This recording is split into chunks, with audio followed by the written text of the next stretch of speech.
আল্লাহ রাব্বুল আমিন যেই কাজগুলো করার নির্দেশ দিলেন, যেই কাজগুলো করতে বললেন, যেই কাজগুলো করলে আমরা উত্তরাধিকার সূত্রে জান্নাতুল ফিরদাউসের মেহমান হয়ে যাব, তার প্রথম কাজ হচ্ছে আল্লাহ রাব্বুল আমিন সূরাতুল মুমিনুনের প্রথম থেকেই সুন্দর করে জানায় দিচ্ছেন, ক্বাদ আফলাহাল মুমিনুনাল্লাযীনা হুম ফি সালাতিহিম খাশিউন। জোরে বলি আল্লাহু আকবার। সফল কাম মুমিন তো তারাই, সফল কাম হচ্ছে তারাই যারা ঈমান এনেছে।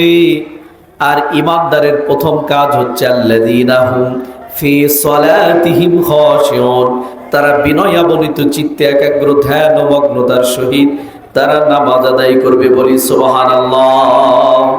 এটা হচ্ছে এক নম্বরের কাজ। আমাদেরকে কি করতে হবে ভাই? বিনয়াবনিত চিত্তে একাগ্র ধ্যান ও মগ্নতার সহিত খুশু খুজুর সহিত আমাদেরকে সালাত আদায় করতে হবে। আজকে আমরা যখন নামাজে দাঁড়াই, আমাদের নামাজের মধ্যে মনোযোগ থাকে না। থাকে বলেন? অনেকেরই নামাজের মনোযোগ থাকে না। অনেকে তো আবার এরকম আছে যে নামাজের মধ্যে হিসাব শুরু করে দেয়। আছে না নাই? আছে। আল্লাহর হাবিব সাল্লাল্লাহু আলাইহি ওয়াসাল্লাম চারটা বিষয়ের প্রতি ইঙ্গিত করেছে, যদি আমরা এই চারটা বিষয় ফলো করতে পারি তাহলে আমরা নামাজের মধ্যে খুশু খুজু হারাবো না, নামাজটা খুব মনোযোগ সহকারে আদায় করতে পারবো। এক নম্বরে সুন্দর করে জানাই দিলেন, ইদা কুমতা ফি সালাতিকা ফাসাল্লি সালাতাম মুআদ্দা, যখন তোমরা নামাজের মধ্যে দাঁড়ায় যাবা তখন তোমরা এই মনের মধ্যে ফিলিংস নিয়ে আসবা যে এটাই আমার জীবনের শেষ নামাজ। কোন মানুষ যদি জানতে পারে যে আজকের এই এশার নামাজটা আমার জীবনের শেষ নামাজ, বলুন তো দেখি ওই নামাজটা কতই না সুন্দর হবে। কথা বলেন ঠিক কিনা? আল্লাহর হাবিব বললেন, তোমরা যখন নামাজে দাঁড়ায় যাবা ফাসাল্লি সালাতাম মুআদ্দা, এটা মনে করবা যে এটাই তোমার জীবনের শেষ নামাজ। এই ফিলিংস যদি আমরা নিয়ে আসতে পারি, আমাদের মনোযোগ হারাবে না নামাজ থেকে। এরপরে দুই নম্বরে জানায় দিলেন, তোমরা যখন নামাজ আদায় করবা তোমাদের অন্তরের ভিতরে এই ফিলিংস নিয়ে আসবা, আনতা আবুদাল্লাহা কাআন্নাকা তারাহু ফাইন লাম তাকুন তারাহু ফাইন্নাহু ইয়ারাকা। আল্লাহর হাবিব বলেন, তোমরা যখন নামাজ আদায় করবা তোমার মনের ভিতরে এই চিন্তা চেতনা নিয়ে আসবা যে আমি আমার আল্লাহকে দেখতে পাচ্ছি। কাকে দেখতে পাচ্ছি? আল্লাহকে দেখতে পাচ্ছি। কিন্তু আমার ঈমান এবং ইয়াকিন যদি এটা না মানে, আমি যদি দেখতে না পাই, অন্তত কমপক্ষে হলেও এই চিন্তা ফিকির নিয়ে আসতে হবে যে আমি আল্লাহকে দেখতে পাচ্ছি না ঠিকই, কিন্তু আমার আল্লাহ আমাকে দেখতে পাচ্ছে। বলি সুবহানাল্লাহ। দুনিয়ার কোনো সাধারণ এমপি মন্ত্রীর কাছে যখন আমরা যাই তখন দেখবেন মানুষ কত আদব কায়দা ভদ্রতার সহিত যায়। কথা বলেন ঠিক কিনা? যায় না? চোখে চোখ রেখে কথা বলে না, বেয়াদবি হয়ে যাবে। সুন্দর সুন্দর কাপড় পরিধান করে দুনিয়ার কোন নেতার সামনে যখন আমরা যাই, কিন্তু আপনারা বলেন তো দেখি, যিনি সারা পৃথিবীর নবমণ্ডল ভূমণ্ডলের মালিক, তিনার কুদরতি কদমে যখন আপনি আমি সিজদা দিব তখন আমাদের মধ্যে বিনয় থাকার দরকার আছে না নাই? তখন আমরা মনের মধ্যে এই ফিলিংস নিয়ে আসবো যে আমি আল্লাহকে দেখতে পাচ্ছি না ঠিকই, কিন্তু এক আল্লাহ আমাকে দেখতে পাচ্ছে। বলি সুবহানাল্লাহ। আল্লাহর হাবিব বলেন, আসওয়াবুন নাসি সারিকা আল্লাযী ইয়াসরিকু মিন সালাতিহি। আল্লাহর হাবিব জানায় দিলেন, পৃথিবীর মধ্যে সবচাইতে নিকৃষ্ট চোর হচ্ছে যারা নামাজের মধ্যে চুরি করে। নামাজের মধ্যে চুরি করে যারা, এরা হচ্ছে পৃথিবীর সবচাইতে নিকৃষ্ট চোর। সাহাবায়ে কেরাম প্রশ্ন করলেন, ওয়া কাইফা ইয়াসরিক সালাতাহু ইয়া রাসূলুল্লাহি সাল্লাল্লাহু আলাইহি ওয়াসাল্লাম। সাহাবায়ে কেরাম প্রশ্ন করলেন, ইয়া রাসূলুল্লাহ, ইয়া হাবিবাল্লাহ, নামাজের মধ্যে আবার কিভাবে চুরি করে? আল্লাহর হাবিব বললেন, লা ইউতিম্মু রুকআহা ওয়ালা সুজুদাহা, দেখবা তারা রুকু এবং সিজদাগুলো সঠিকভাবে আদায় করে না। এরকম আমাদের সমাজে মানুষ আছে না নাই? মুরগি যেইভাবে খাবার খায়, কিছু মানুষ ওইভাবে ঠকর ঠকর করে সিজদা মারে, আছে না নাই? এভাবে নামাজ আদায় করলে হবে না। এভাবে নামাজ আদায় করলে আপনি জান্নাতুল ফিরদাউসের মেহমান হতে পারবেন না।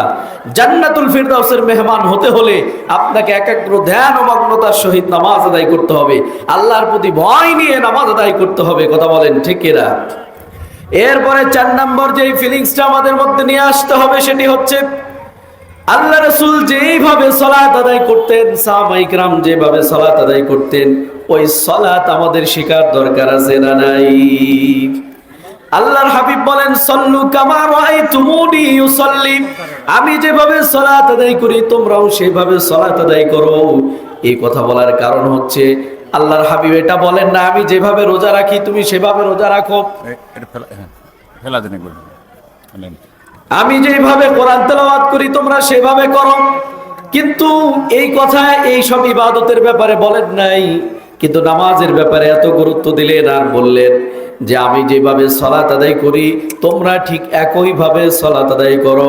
রাসূল ইসলামের নামাজের মতো যদি আপনার আমার নামাজ না হয়, তাহলে আল্লাহর সঙ্গে কিন্তু সম্পর্ক তৈরি হবে না। কথা বলেন ঠিক কিনা? এই জন্য আমরা যখন সালাত আদায় করব, নামাজের মধ্যে খুশু নিয়ে আসব, নামাজের মধ্যে মনোযোগ নিয়ে আসব। নামাজের মধ্যে মনোযোগ নিয়ে আসার দরকার আছে না নাই?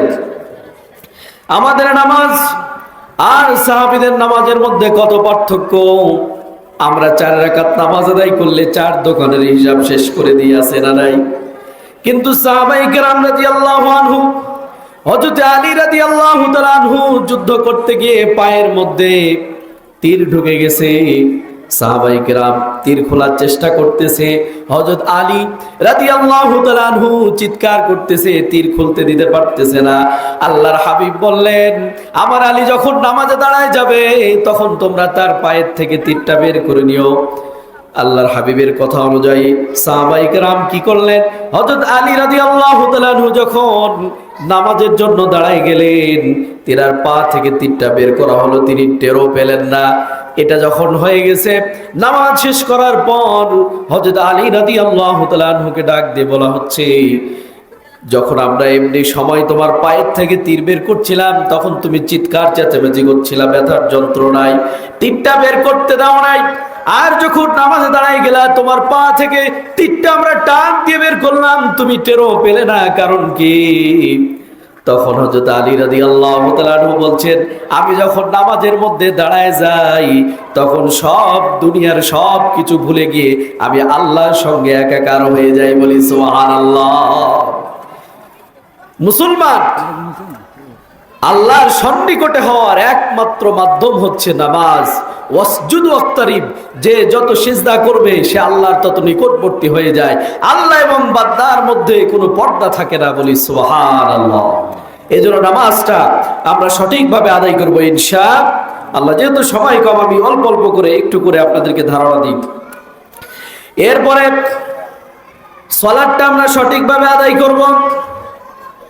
আদায়ের পরে আমাদের 2 নম্বর কাজ হচ্ছে, উত্তরাধিকার সূত্রে যদি আমরা জান্নাত পেতে চাই, 2 নম্বর কাজ আল্লাহ রাব্বুল আমিন সুন্দর করে জানায় দিলেন, ওয়াল্লাযীনা হুম আনিল লাগবি মুরিদুন। জোরে বলি আল্লাহু আকবার।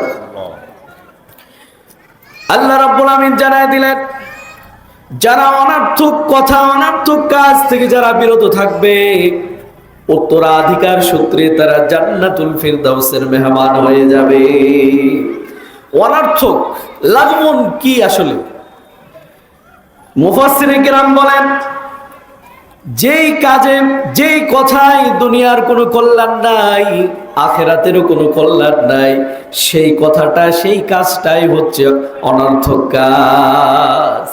এই অনর্থক কাজের একটা এক্সাম্পল আপনাদেরকে দেওয়া যায়, সেটি হচ্ছে অনেক মানুষ দেখবেন অবসর সময় পেলে বসে থেকে তাস খেলে, আছে না নাই?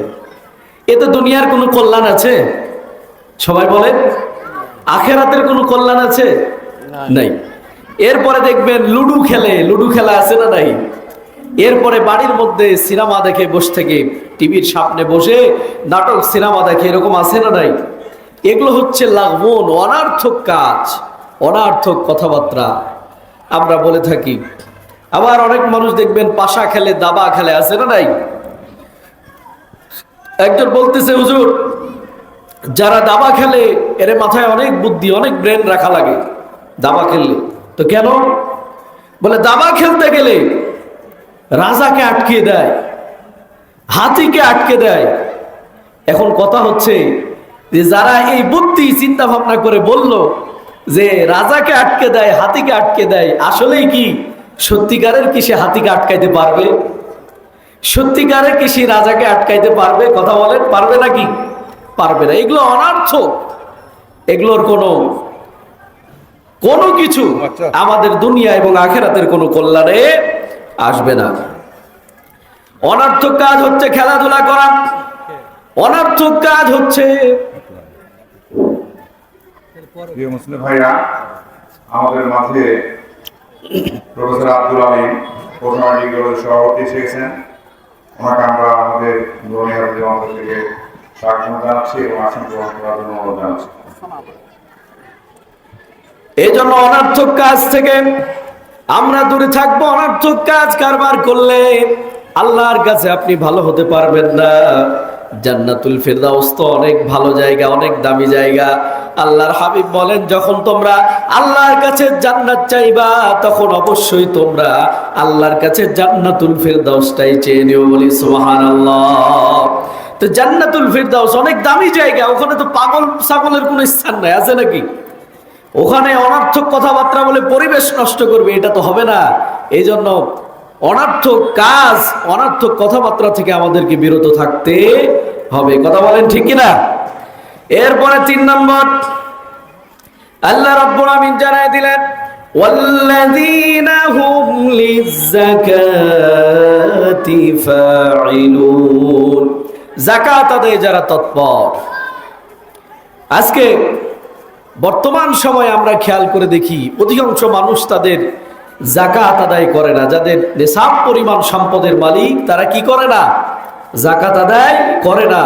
আবার কিছু মানুষ এরকমও আছে যে যাকাত আদায় করে ঠিকই, কিন্তু তারা বিভিন্ন সাংবাদিকদেরকে ডেকে নিয়ে এসে বাড়ির সামনে গরিবদেরকে লাইন ধরায় দিয়া এরপরে একের পর এক মানে ক্যামেরা চলে, যতক্ষণ তাদের যাকাত বিতরণ হয় ততক্ষণ। কথা বলেন ঠিক কিনা? এরকম আছে না নাই?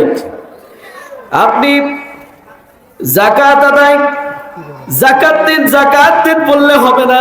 যাকাত এমন একটা বিষয়, ইসলামের অর্থনীতির এমন একটা বিষয়, আপনি যদি 1 টাকা বেশি দেন যাকাত আদায় হবে না, 1 টাকা যদি কম দেন যাকাত আদায় হবে না। যদি যেটা বেশি দিবেন সেটা দানের খাতায় চলে যাবে, কিন্তু যাকাত আপনাকে হিসাব করে দেওয়া লাগবে। কথা বলেন ঠিক কিনা? যাকাত দিলে সম্পদ কমে না, সম্পদ বৃদ্ধি পেয়ে যায়। মানুষ মনে করে যাকাত দিলে আবার সম্পদ কমে যাবে। যদি কোনো মানুষের 1 কোটি টাকা থাকে, তাকে 2.5 লক্ষ টাকা যাকাত দেওয়া লাগবে। এই 2.5 লক্ষ টাকা দেওয়ার ভয়ে ইসলাম ঠেকানোর কাজে আরো 10 লক্ষ টাকা খরচ করে। এরকম মুসলমান আমাদের দেশে আছে না নাই? অনেক মানুষ আছে, সবাই না। আবার সঠিকভাবে কিছু মানুষ যাকাত আদায় করে, এরকম আছে না নাই?